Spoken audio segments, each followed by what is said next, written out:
స్వయంభూగా వెలిసిన శ్రీ లక్ష్మీ నరసింహస్వామి వారి దర్శనం అయితే చాలా బాగా జరిగిందండి. రాత్రిళ్ళప్పుడు దేవతలు వస్తారట ఈ గుడికి. నిజంగా అద్భుతమే. 800 సంవత్సరాల కిందట చరిత్ర కలిగిన లక్ష్మీ నరసింహస్వామి వారి స్వయంభూగా వెలిసిన విగ్రహం అండి. ఇక్కడ అరచేయి అంత పొడుగు మాత్రమే ఉంటుందంటే పక్కనే లక్ష్మీ దేవి కూడా ఉంటుందన్నమాట. ఇక్కడ ముందర మనం మెట్లు ఎక్కిన తర్వాత ఎదురుకుండానే ఆంజనేయస్వామి దర్శనం అయితే మనకి చేసుకుని నడుచుకుంటూ ఇంకా స్వామివారి దర్శనం చేసుకోవచ్చండి. నాకు కొంచెం టైం పట్టింది. ఇక్కడ మనకి రామాయణాన్ని కళ్ళకు కట్టినట్టు చూపించారు. ఈ శిల్పాలన్నీ కూడా చాలా చాలా అద్భుతంగా ఉన్నాయి. కాకపోతే కొంచెం ఈ చాక్ పీస్ తోటి అది కూడాను కిందన వీళ్ళు చదువుకోవడం మానేసి పైకొచ్చి విగ్రహాల దగ్గర వాళ్ళ పేర్లు సింబల్స్ చాలా తప్పు అనిపించింది నాకు.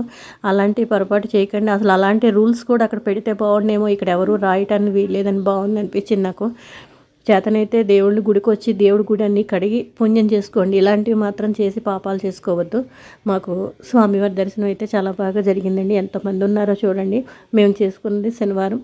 ఇలా కొండ మోకాళ్ళ పర్వతం ఎక్కడానికి కూడా 1 గంట టైం పట్టింది. 750 మెట్లు ఉంటాయటండి. దర్శనానికి 1 గంట సేపు పట్టింది. వెంటనే దర్శనం అయితే మాత్రం మాకు నడవడానికి 1 గంట, ఎక్కడానికి వెంటనే దర్శనం అయిపోయింది. ఎంతమంది చిన్న చిన్న పిల్లలతో కూడా వచ్చి దర్శనం చేసుకుంటున్నారండి. ఏది కోరుకుంటే అది తీరుతుందిటండి. అంత పట్టుటైనా మేము తిరిగి రిటర్న్ అయితే మాత్రం ఇంకా బయలుదేరిపోయామండి. దర్శనం వెంటనే అయిపోయింది. కింద దర్శనం చేసుకుందుకు